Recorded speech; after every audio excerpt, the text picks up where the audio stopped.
Bom, então,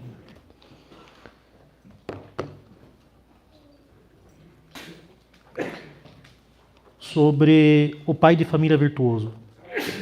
Então, basicamente, gostaria de tratar com vocês a respeito das virtudes, da necessidade do pai de família se empenhar na prática das virtudes. Evidentemente,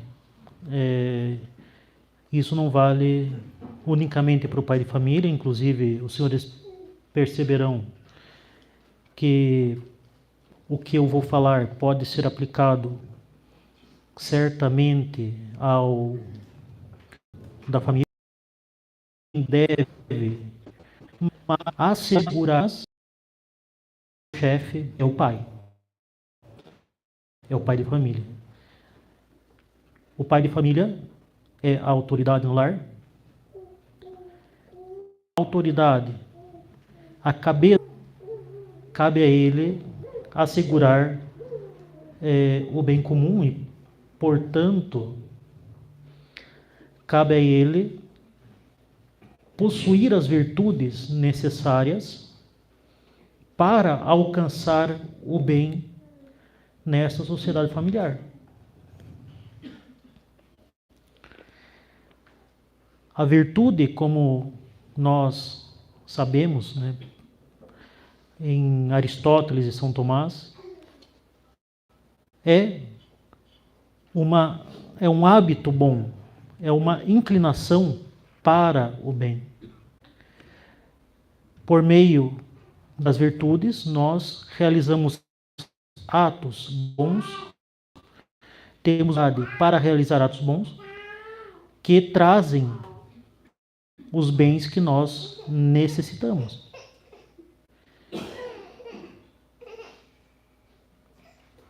Para que a família alcance o bem comum, e portanto o pai, que é a sociedade familiar,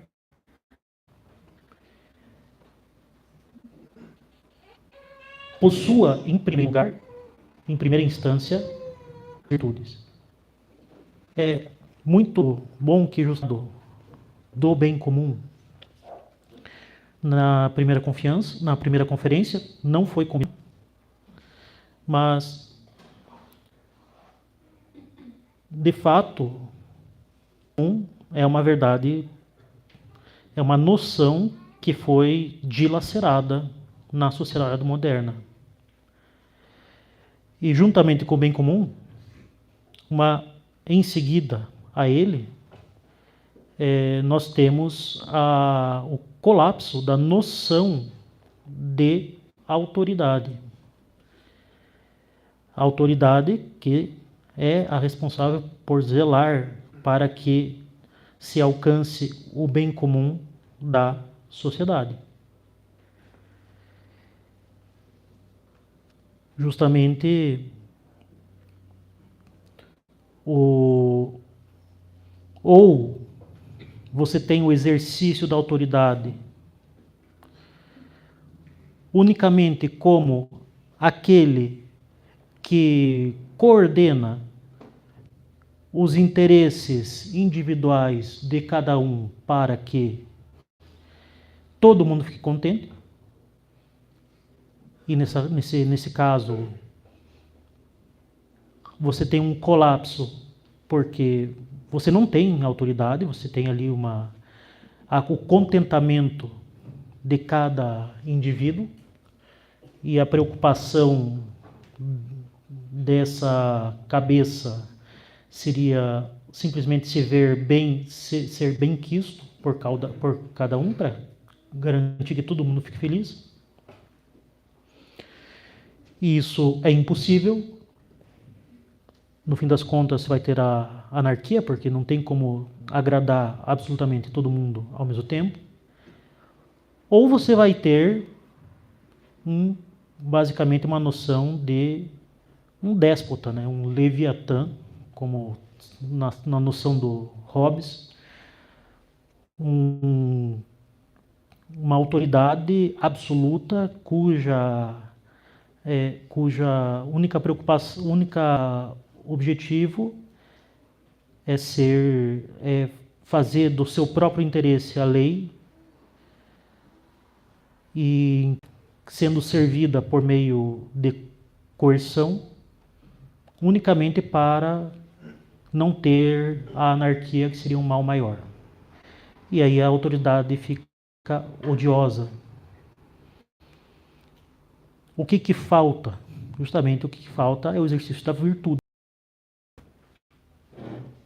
Ou seja, não é contentar unicamente a si mesmo, nem contentar a cada indivíduo, mas buscar o bem. Nós temos o colapso.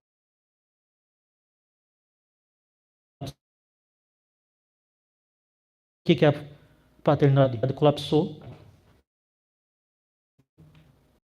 Justamente hoje em dia, qual que é a noção que se tem da paternidade?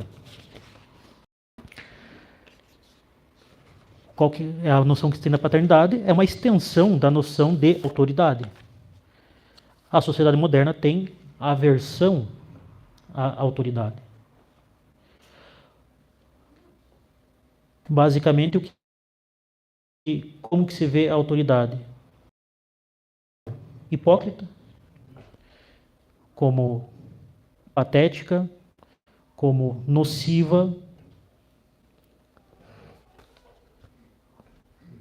como estraga prazeres. A pessoa, independentemente de quem seja, nós somos frutos, né, do nosso tempo. Nós fomos formados inevitavelmente na sociedade moderna. Então, quando se fala em chefe, quando se fala em presidente, quando se fala em diretor, coordenador, gerente, se vê alguém que está lá para dar trabalho e cortar barato. Por extensão, o pai vai ser aquele que vai mandar fazer coisa e vai cortar o barato da família. Mandar economizar, mandar fazer dever de casa, mandar fazer isso e aquilo. Manda fazer coisa, briga, reclama e, por outro lado, fica no sofá vendo jogo de futebol. Esse é, digamos, o estereótipo. Ou então, você tem uma noção de uma visão mais benévola, como sendo aquele que coordena para organizar tudo para que todo mundo fique contente. Aquele que foi escolhido porque é bom e vai agradar a todos, mas que pode ser substituído.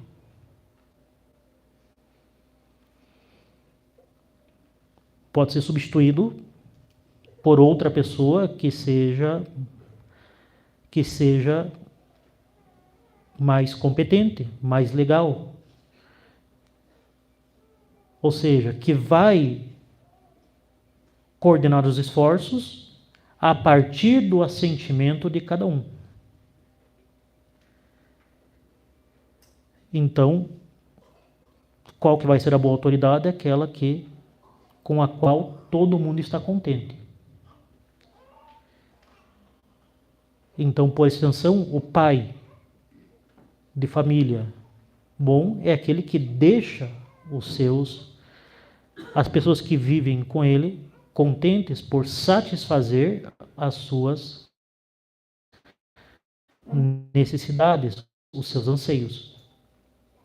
Veja que, seja numa visão ou na outra, nunca vai ser o bom pai é bom porque ele é bom e busca o bem de todos.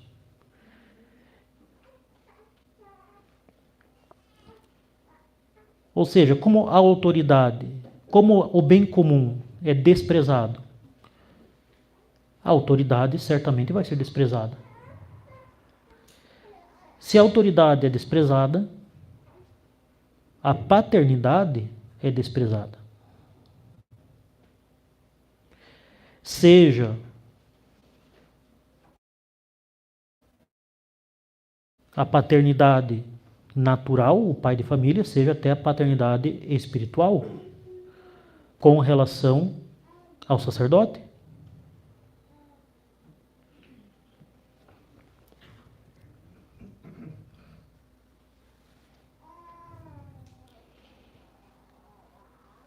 Mas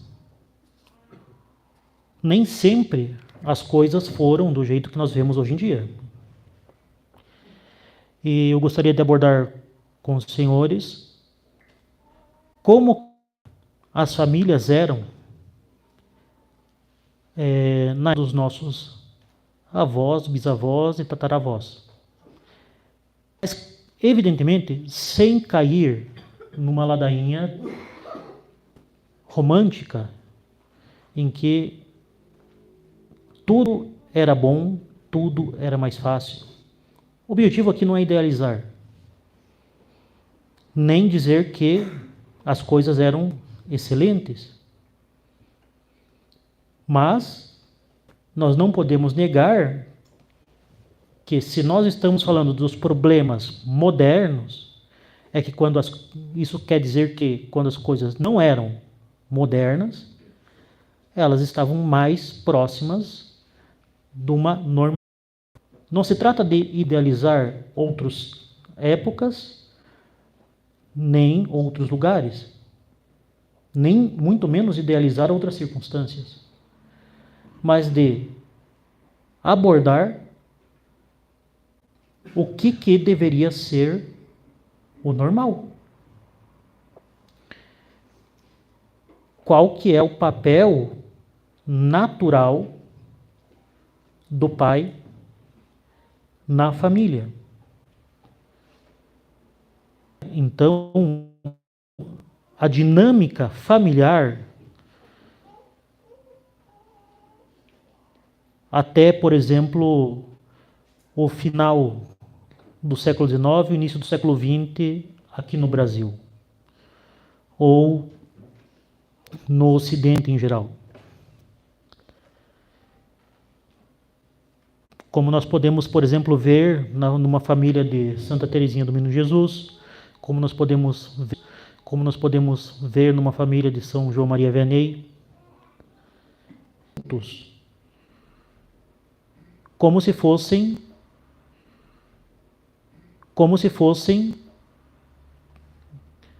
hoje em dia nós diríamos empreendedores domésticos. Seja na agricultura, seja no artesanato, seja no comércio, ou qualquer outro meio de subsistência. A casa era o local de trabalho, e os filhos viam os seus pais trabalhando, cada um com responsabilidades diferentes, mas complementares. A mãe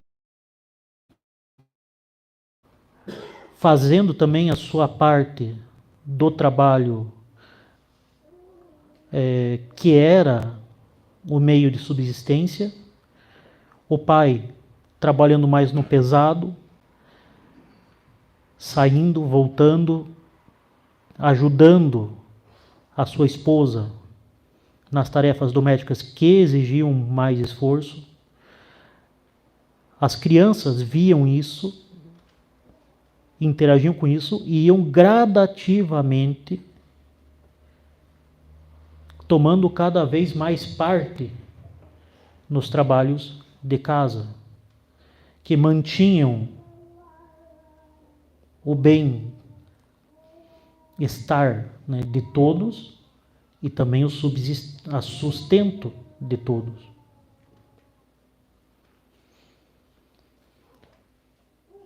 Claro que isso não ocorre de forma uniforme em todas as famílias. Evidentemente, determinados trabalhos vão ter uma presença maior dos pais em casa, outros não, mas justamente uma coisa que era comum era esse olhar para o lar como um local de trabalho de todos. E nós passamos para o segundo ponto. As crianças desempenhavam uma parte necessária nesses trabalhos. Claro que as crianças menores passavam a maior parte do tempo brincando, mas na medida em que iam se tornando mais velhas, elas iam cada vez mais tomando parte na responsabilidade do lar. Seja transportando materiais, preparando refeições, descascando batata, buscando água, cortando lenha, cuidando das crianças mais novas, limpando alguma parte da casa, de acordo com as suas capacidades e as suas necessidades. E esse trabalho, sendo necessário, envolvia a responsabilidade. Ou seja, não era algo atribuído ao acaso, mas era a criança via como aquilo era necessário e como é necessário até mesmo para ela.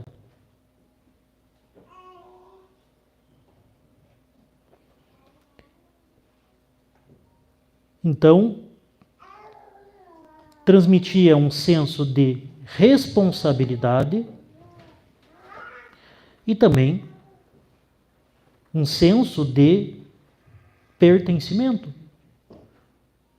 Eu estou colaborando para o meu bem, para o bem da família, que é também meu bem, e isso é reconhecido. E todos na família entendiam que a cooperação das crianças, ou seja, sua obediência à orientação dos pais, era essencial, exigida e esperada.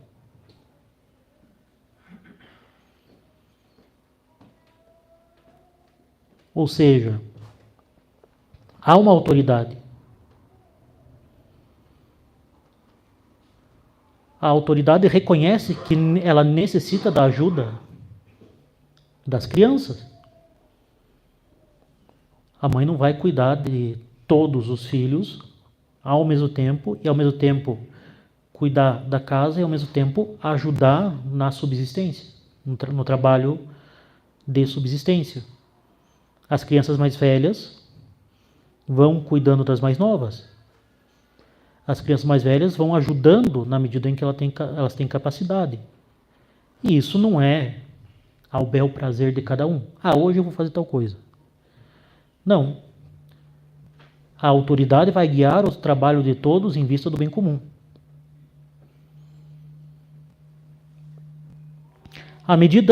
Terceiro ponto, à medida que as crianças cresciam, elas iam assumindo níveis crescentes de responsabilidade. No início da adolescência, elas estariam trabalhando ao lado de seus pais em uma aprendizagem pessoal, compartilhando as tarefas diárias que faziam a família funcionar.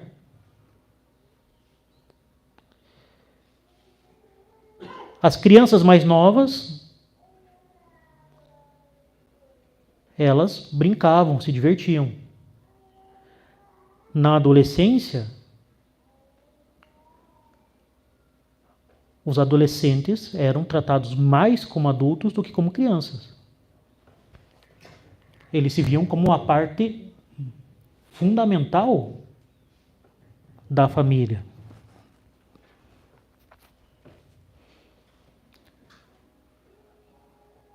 E nós vemos claramente isso com relação a como as famílias começavam muito mais cedo, as crianças, as pessoas se casavam muito mais cedo antigamente. Por quê? Porque já tinha um senso de responsabilidade muito cedo.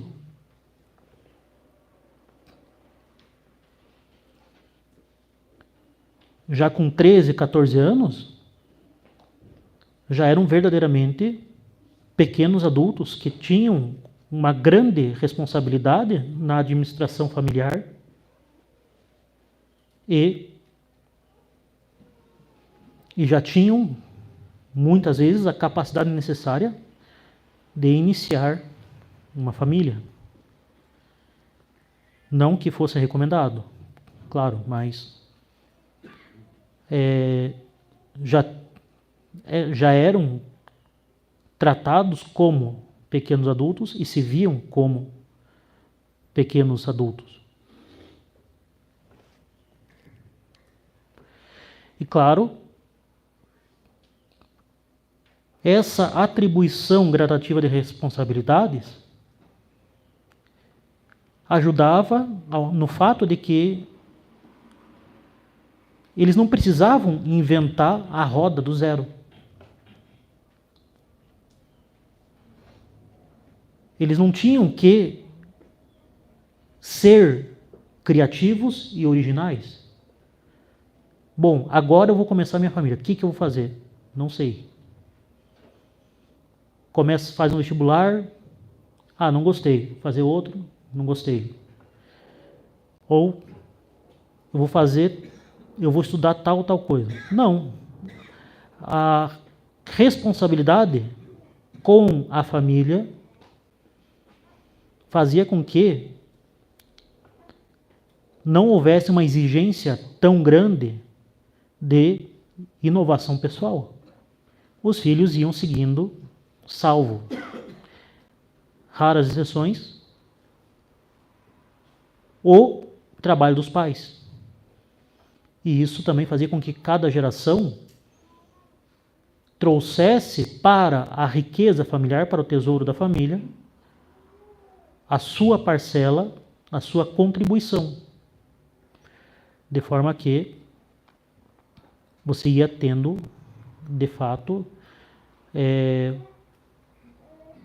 um crescimento, não do indivíduo, mas da família.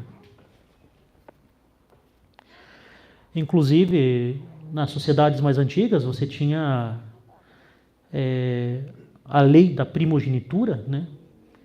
Em que a herança ia para o primogênito, não porque o primogênito é melhor, não, mas para garantir, assegurar a integridade, né, da riqueza para a família e não para o indivíduo.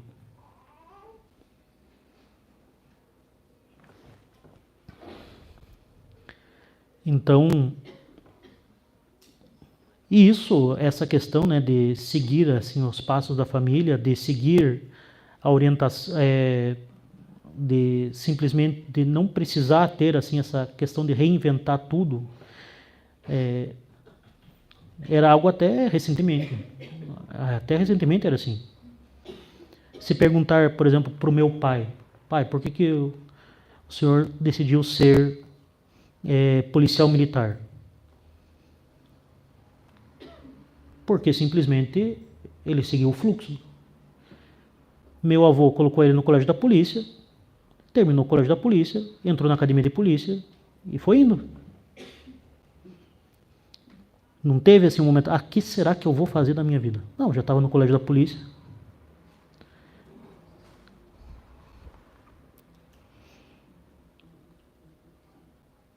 No fim das contas, né, determinar que um adolescente que não tem ainda seu córtex pré-frontal amadurecido determine o que ele vai fazer para o resto da vida dele, algo assim que realmente um peso muito grande. Enfim. Quarto ponto. Os materiais e o dinheiro eram escassos. Todos na família tinham que esperar por coisas e ganhá-las. As coisas não se adquiriam facilmente. Não bastava você querer para ter ou para poder. E assim as crianças adquiriam um senso de tempo e uma noção da relação entre os esforços efetuados e os resultados obtidos. Por exemplo, viver no campo ou longe, né, dos grandes centros urbanos acabava ensinando para as pessoas, sobretudo para as crianças, certas verdades sobre a vida. As coisas não se conquistam, né, com facilidade. Algumas coisas não podem ser apressadas, sobretudo colheita, não tem como apressar. Algumas coisas estão inerentemente fora do controle de qualquer pessoa. A pessoa pode adoecer e morrer. Então, a escassez de bens, a escassez de meios, por exemplo, de saúde, fazia com que as coisas simples fossem apreciadas. Então, roupa para frio era algo que era realmente apreciado. A comida, a saúde, ter famílias e amigos era realmente apreciado. Então, nós podemos, por exemplo, muitas vezes falar com as pessoas mais velhas, né? Nossos avós, bisavós, e muitas vezes eles passaram muito tempo com um só par de calçados. Ter sapato ou sandália era extremamente valorizado antigamente. Ter roupa para frio também.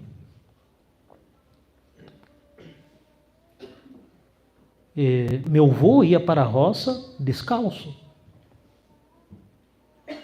E ele se lembra até hoje quando ele ganhou, né, o primeiro par de sapato. E também se lembra até hoje de quando ele estava na roça e estava morrendo de frio e um soldado do quartel deu para ele uma jaqueta, uma gandola, para ele se aquecer. É evidente que isso não quer dizer, o objetivo aqui não é romantizar a pobreza, evidentemente. O fato de que a gente não tem gente morrendo de sepsia à torta direito é um bem sensacional. Que existe penicilina, que existe antibiótico, que se você sofrer um ferimento, não precisa necessariamente amputar o membro, mas há uma verdadeira perda do valor dos bens que nós possuímos. Em quinto lugar, praticamente toda a família tinha outros adultos, além da mãe e do pai associados a elas. Avós, tios solteiros, tias solteiras, empregados, amigos próximos, agregados da família. E assim as crianças percebiam uma variedade de personalidades adultas com as quais tinham contato e, portanto, podiam formar um conceito mais geral do que é a idade adulta. As crianças interagiam com esses adultos por palavras, por ações, viam esses outros adultos demonstrar respeito aos pais. Esses outros adultos reforçavam a autoridade dos pais. Em caso de conflito ou de má vontade, os outros adultos falavam: olha, escuta teu pai, ele está certo. Elas viam como que os seus pais agiam nas suas relações de trabalho, nas suas relações sociais. E assim podiam ter uma noção muito mais próxima do que é a prática da virtude. E quando ouviam: não, você não vai fazer isso, você está louco fugir de casa? Não, mas como assim você vai desobedecer teu pai? O que você vai fazer da vida? O que você vai fazer com a tua família? Né? Então, assim, com responsabilidade, escassez e, de fato, uma micro-sociedade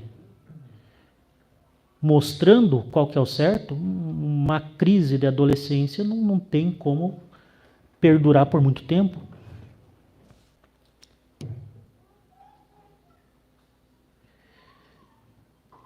E assim, como que era o aprendizado do que é ser adulto, do que é ser virtuoso, do que é ser responsável? Sobretudo pela conversa e pela leitura. A vida adulta e o mundo fora da família era reconhecido através da conversa, da interação com os outros adultos e pela leitura. Quando você tinha recreação, a recreação era raramente aquilo que nós podemos hoje chamar de entretenimento. Consumir algum conteúdo de ficção ou que te deixe alheio, né, à realidade. A recreação era conversar ou jogar com as outras pessoas, brincar. História, jogos, reuniões de família, churrasco, chimarrão, outras coisas. E assim era o aprendizado de como que é a sociedade. Ouvindo os pais, ouvindo os familiares, ouvindo os amigos da família. E claro,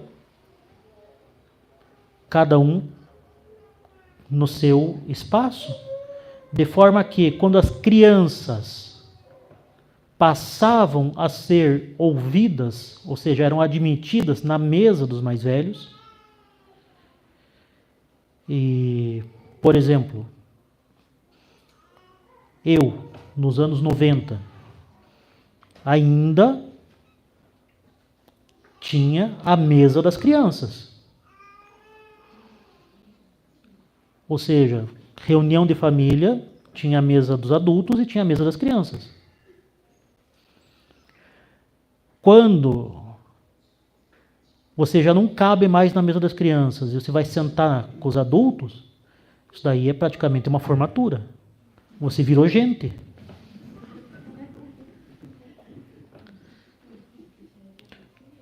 Mas é de fato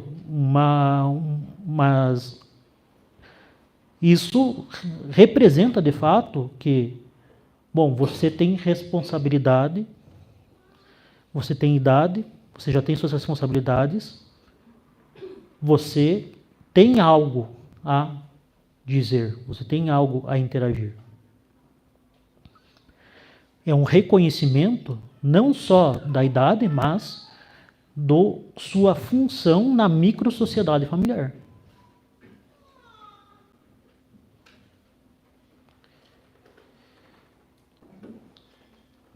Em sétimo lugar, como mencionei, como as funções ocupacionais, como as profissões não eram tão variadas, dependiam muito da família, a família não ia pensar tanto sobre a carreira profissional dos filhos. Porque, em geral, seguia o fluxo. Pai padeiro, filho padeiro. Pai açougueiro, filho açougueiro. Salvo exceções como carreira militar ou então carreira eclesiástica. Mas qual que era a preocupação? Conseguir uma boa carreira? Não. Conseguir um adulto de caráter. Os pais pensavam menos sobre profissão e mais sobre caráter.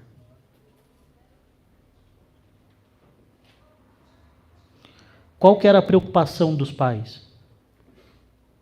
As crianças vão se tornar adultos autossuficientes, responsáveis.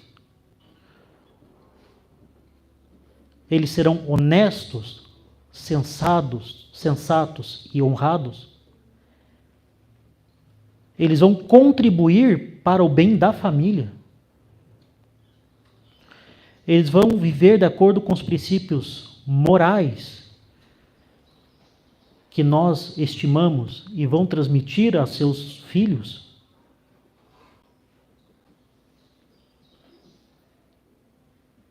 E claro, vai ser um bom marido, vai ser uma boa esposa.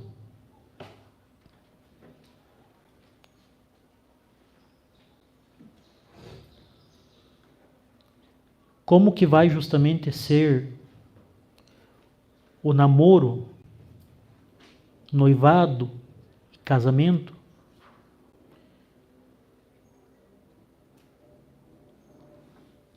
E mais importante ainda, né?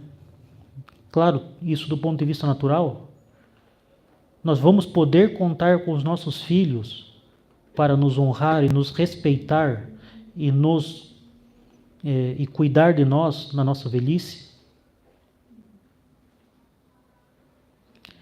E claro, se as crianças viam os seus pais praticando as virtudes, cuidando do bem comum, se sacrificando pelo bem comum, eles viam seus pais rezando.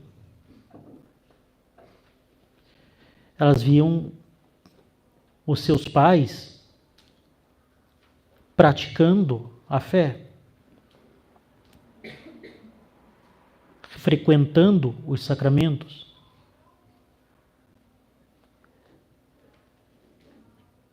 E, de fato, conscientes da dependência de Deus para preservar das doenças, acidentes, fome, guerra e tudo mais o que poderia acontecer. Viam seus pais respeitando o clero e seguindo a orientação do clero. Viam seus pais recorrendo ao auxílio dos sacerdotes, honrando os sacerdotes. Ou seja, viam seus pais praticando a obediência que exigiam dos seus filhos.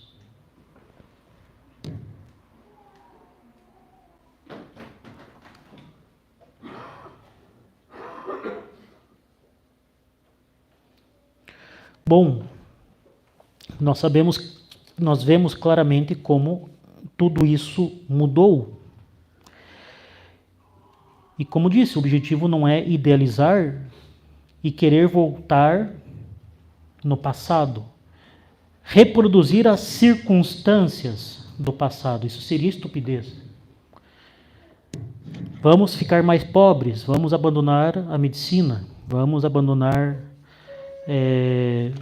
os meios que, por exemplo, trouxeram para nós a própria conversão, como, por exemplo, a internet, né? embora muitos problemas também seriam evitados sem esses meios modernos, enfim. O objetivo não é reproduzir as circunstâncias, mas retomar o espírito de bem comum, de autoridade, de obediência, de responsabilidade.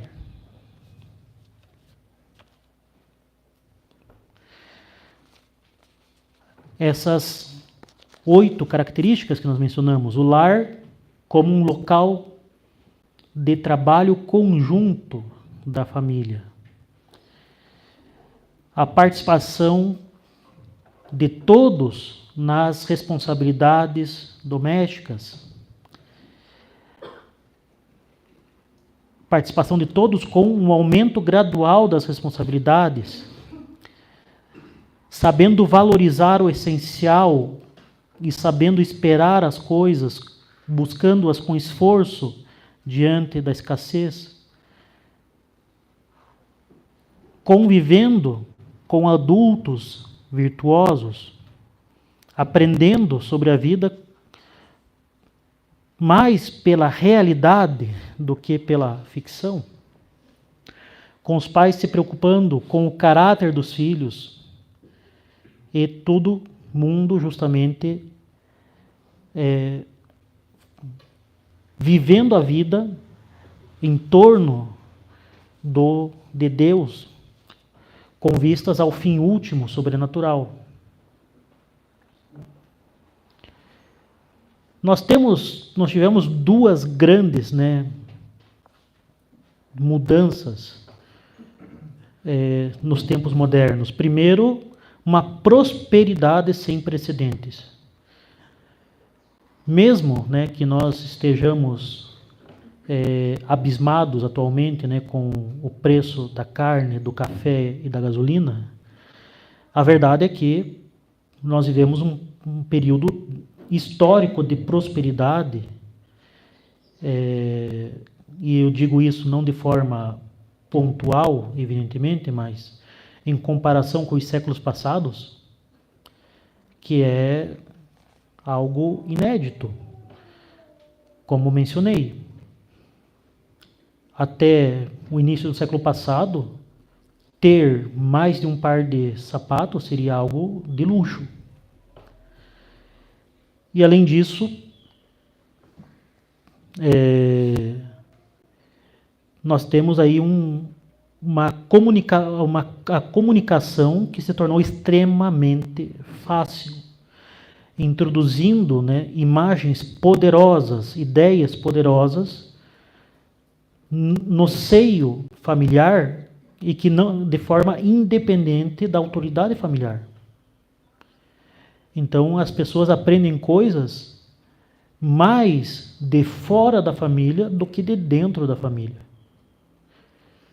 Nós temos modelos que não são mais os modelos dos adultos, os modelos de adulto, de pessoas bem-sucedidas, não são mais de dentro da família, mas são pessoas estranhas. Atletas, artistas, estrelas, etc. E isso faz com que nós tenhamos diferenças brutais na dinâmica das famílias. Hoje em dia, as crianças quase não veem o pai trabalhando. E isso, de fato, é algo que veio já na Revolução Industrial.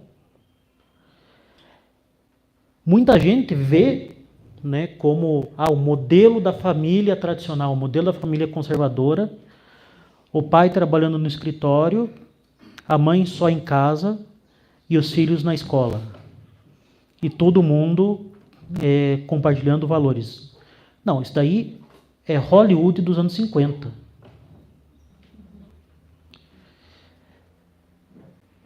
A família católica,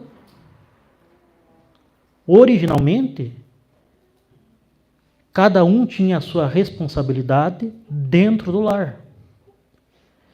E mais uma vez, o objetivo não é reproduzir as circunstâncias, mas reconhecer se os pais, né, são o modelo de virtude, de prática da religião, e os primeiros catequistas e educadores das crianças, eles têm que estar juntos. O normal seria os filhos verem os pais praticando a virtude.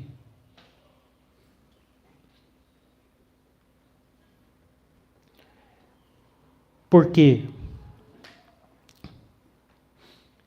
Porque é assim que eles vão ver os pais lidando com as adversidades, resolvendo problemas,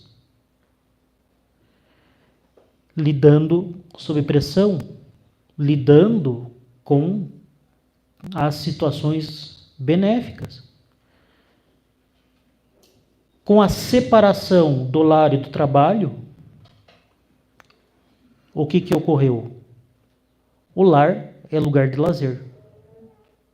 O lar é lugar de descanso. O pai passa o dia no trabalho. A mãe passa o dia trabalhando em casa. As crianças passam o dia na escola. Quando eles se reencontram para quê? Para descansar. E descansar não no sentido de recreação, mas de ociosidade. Os filhos vão jogar videogame, o pai vai ver jogo de futebol, a mãe vai ver novela.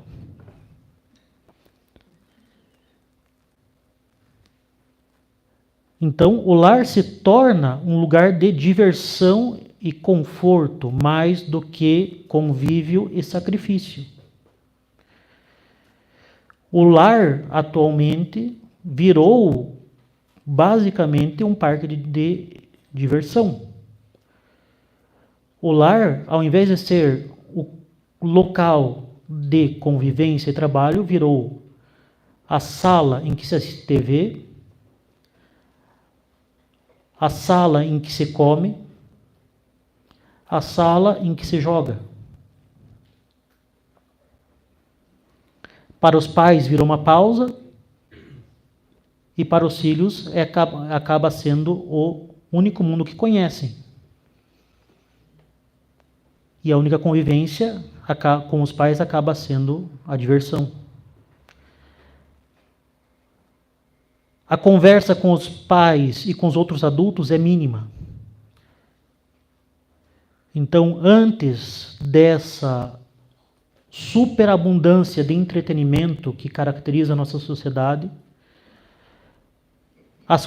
você tinha verdadeiramente conversas sérias entre os pais e os filhos, em que os pais ensinavam como que o mundo funciona, os filhos aprendiam sobre o mundo, sobre suas curiosidades, sobre o funcionamento do universo, aquelas abundância de porquês e porquês e porquês e porquês das crianças. E assim se formava o caráter das crianças. Hoje, a maior parte do conhecimento que as crianças têm sobre o mundo vem da TV, da internet. Inclusive eu falo aqui também como alguém que já tem uma certa idade, porque a TV já é algo ultrapassado. A TV foi substituída por internet, YouTube, streaming. Então, celebridades, influencers, e nós temos justamente um estudo que foi feito nos Estados Unidos que estima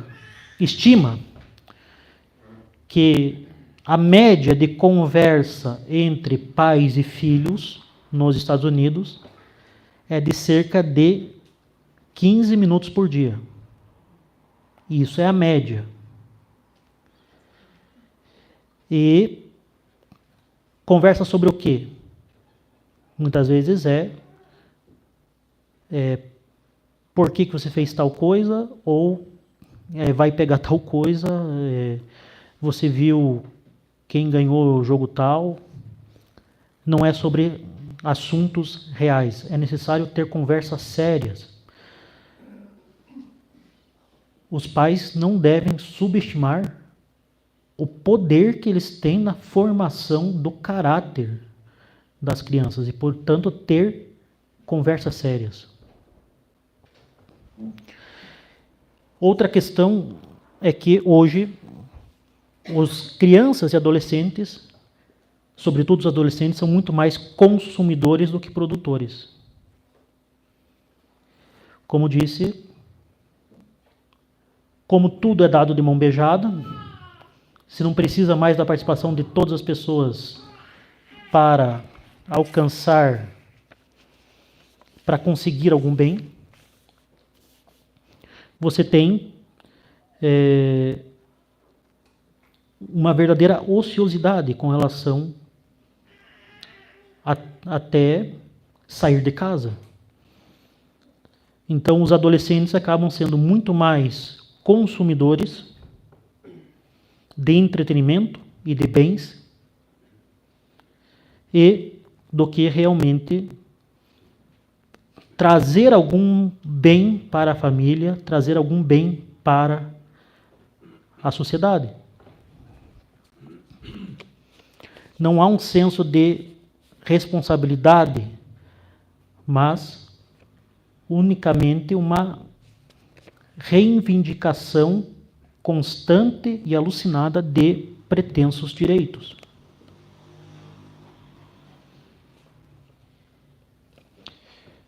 Bom, a verdade é que a vida se tornou uma verdadeira brincadeira, um verdadeiro entretenimento. E não somente para os adolescentes, mas para os adultos que são formados.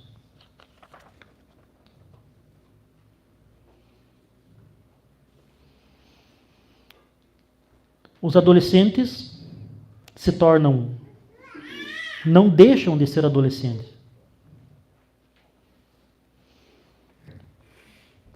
E se a casa se tornou um local de descanso e diversão, assim vai permanecer para o resto da vida. Ou seja, você trabalha para manter o teu entretenimento. E você justifica o teu entretenimento porque você trabalha. É a sociedade hedonista, em que você tem verdadeiros adultos que se comportam como eternos adolescentes. A própria sociedade adulta fora da família não faz exigências de responsabilidade e produtividade das crianças mais velhas e dos adolescentes.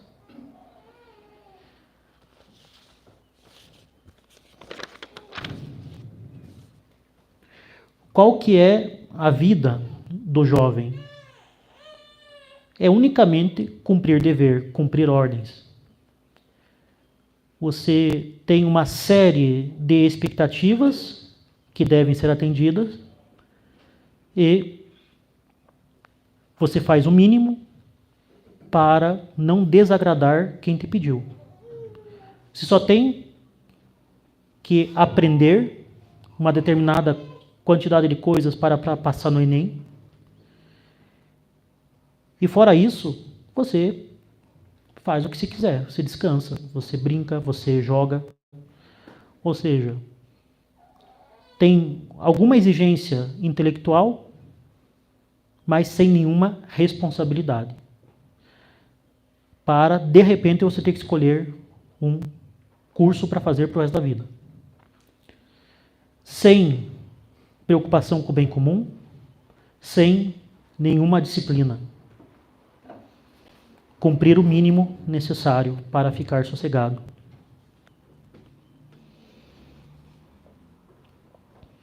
Bom, como já mencionei, o conceito de vida adulta é dado unicamente pela TV e pela mídia.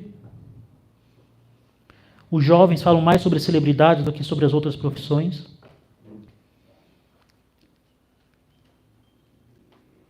A mídia passa um ideal inalcançável de prosperidade e prazer. E tudo isso sem Deus.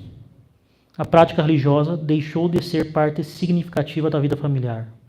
E isso mesmo em muitas famílias que se dizem católicas, em que não se tem uma prática familiar da fé, mas cada um se vira para fazer as próprias orações, para ir à missa, para se confessar. A atitude religiosa dos pais define a atitude religiosa dos filhos. Se os pais cobram dos filhos a prática da fé, mas eles próprios não dão exemplo dessa prática, os filhos vão crescer num materialismo prático.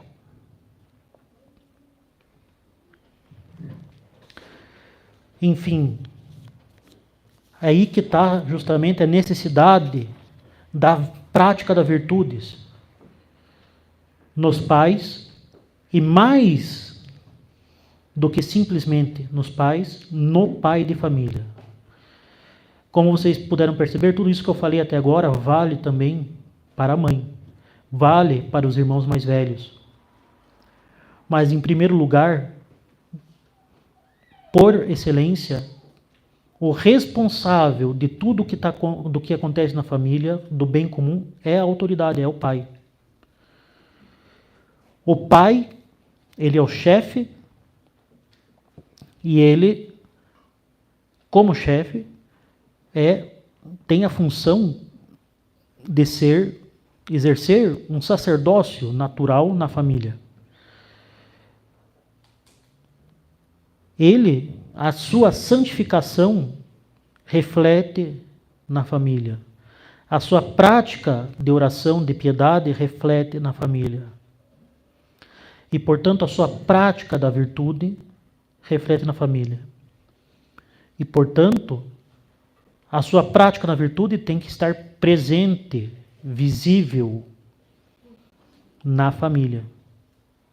O pai deve estar atento ao mundo e perceber justamente que ele está na frente de batalha, de uma batalha que é, antes de tudo, espiritual e não simplesmente cultural ou política. Por isso que o pai tem que estar presente, não somente presente, mas presente de forma virtuosa, zelando concretamente